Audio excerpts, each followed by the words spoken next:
Hello there, and thank you for spending time watching this presentation about your options in Year 10 for Business and Enterprise. I'm Miss Swain, and I'm the subject leader for Business and Child Development. I'm just going to spend a few minutes talking through the 4 key points here. So in terms of why should you take it, what does it include, how is it assessed, and where can it take you? So first of all, why should you choose this course? If you have a genuine interest in the future in a business function areas, whether it's accounting, marketing, HR, so training or operations, then this will give you a good insight into all the different areas and to help develop that interest you have much further. It gives you a great opportunity to open up apprenticeships after year 11 because there are always many opportunities in apprenticeships in the local area. If you have a genuine interest as to how businesses actually operate, whether you have family who run their own businesses, you know of local businesses that you are interested in, or if they're just national, international businesses that you find interesting, then again, we'll do case studies on lots of different businesses. And if you want to tell me examples, then obviously we can focus on those as well in class. If you are looking to take a work experience placement in year 10, the knowledge and skills you learn between September and May before your work experience placement will be very beneficial to you.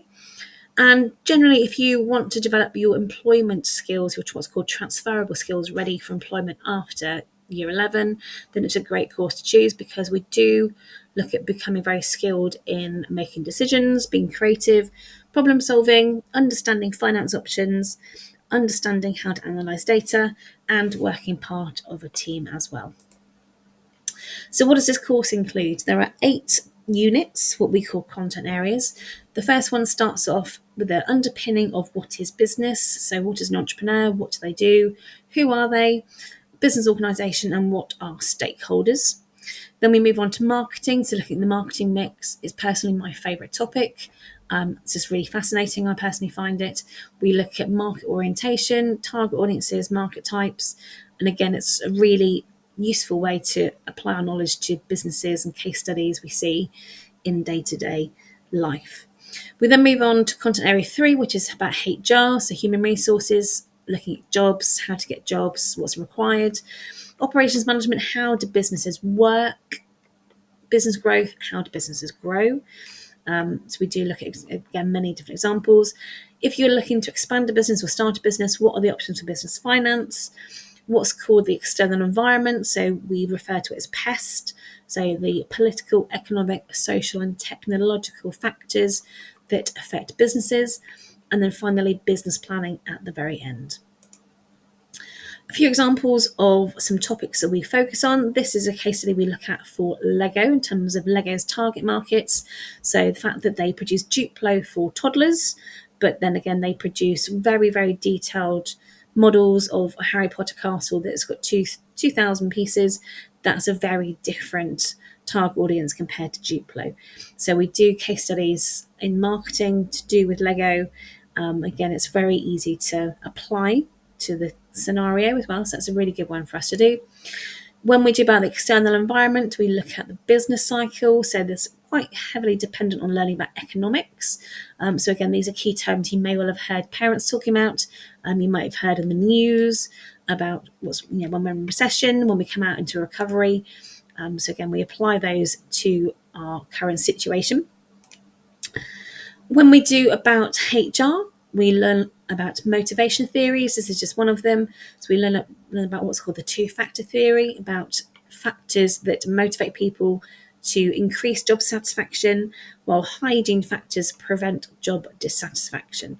So we look at those and applying those to ourselves in school as well as employees in the workplace. When we do about business finance, we work things out like what's called a break-even point. This is the scenario to do with Year 11's recent NEA, so their coursework project, when they had to work out how many bikes had to be sold for the business in order to break even, and we worked out that the figure was 200. So we do many different examples as we go through that unit. How is it assessed? It's assessed through 2 different areas. First of all, you do your the coursework, non-exam assessment, which is the coursework project at the beginning of Year 11. That's where 60% of your overall grade. It's a coursework project you do in class over 21 hours. So it's roughly over 25, between 25 and 30 lessons worth of time. It's done in exam conditions, and then the final 40% is an exam at the end of year 11. It's not graded as in 1 to 9 like other GCSEs. Because it's a vocational course, it's graded as level 1 or level 2, pass, merit and distinction. So a grade 4 is the equivalent of a level 2 pass. These are just some examples for you to have a look at as to what we do for exam questions as case studies. So this is to do with the external environment, looking at Greggs as a bakery chain, and you would have to analyse which factors affect them and impact them as a business. This is an example of the business plan that we have recently completed for our NEA, so our non-exam assessment in year 11. So they get 10 hours to produce this business plan. So it's equivalent of 12 to 13 lessons roughly. And they have to include all of these elements here, and it's worth 76 marks. So it's a heavy weighting in terms of marks for the amount of work they have to do. This year, we're hoping to take year 10 out on several visits, if all goes well.